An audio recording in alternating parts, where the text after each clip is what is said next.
جیسے عمران خان صاحب کے ساتھ اس وقت ہو رہا ہے کہ ان کی ملاقاتوں کا سلسلہ روک دیا گیا ہے، ان کو اپنے بچوں سے ملاقات نہیں کرنے دی جاتی، ان کو اپنی وائف سے ملاقات نہیں کرنے دی جاتی، تو یہ سراسر ایک ناانصافی ہے۔ کوئی بات نہیں، اللہ تو دیکھ رہا ہے۔ کیا ہم عمران خان صاحب کی آواز بننے کی کوشش کرتے ہیں؟ کیا ہم عمران خان صاحب کا میسج آگے پہنچانے کی کوشش کرتے ہیں؟ عمران خان صاحب کی آپ کوئی بھی تقریر اٹھا کے دیکھ لیں، عمران خان صاحب نے اپنی تقریر میں ہمیشہ اللہ کی بات کی ہے۔ مجھے ان سے سیکھنے کو بہت کچھ ملا ہے اپنی زندگی میں۔ سب سے بڑی اور امپورٹنٹ چیز مجھے ان سے سیکھنے کو جو ملی ہے، ایک جگہ پہ کچھ دیندار لوگوں کی محفل میں بیٹھا تھا، تو وہاں پہ مولانا صاحب نے ایک بات کہی جو آج تک مجھے یاد ہے۔ خیر کس میں ہوگی؟ آخری بارش سانحہ 26 نومبر سے چند دن پہلے ہوئی تھی، تو یہ آہیں کہاں پہ جاتی ہیں؟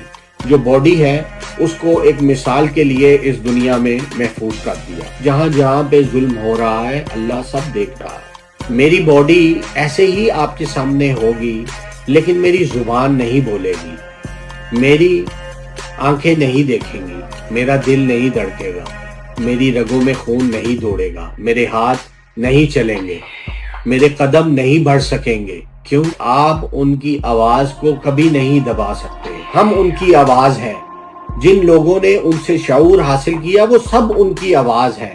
ہم نے ان سے کن کن چیزوں کو سیکھ کر اپنی زندگیوں کو بہتر بنایا ہے۔ میں ایک آپ کو اپنی گواہی دیتا ہوں۔ میں یہ سمجھتا ہوں عمران خان ہی ایک ایسا لیڈر ہے جو کہتا ہے وہ کر کے دکھاتا ہے۔ ہم اپنے لیڈروں میں منافقت نہیں دیکھنا چاہتے۔ عمران خان منافق نہیں ہے۔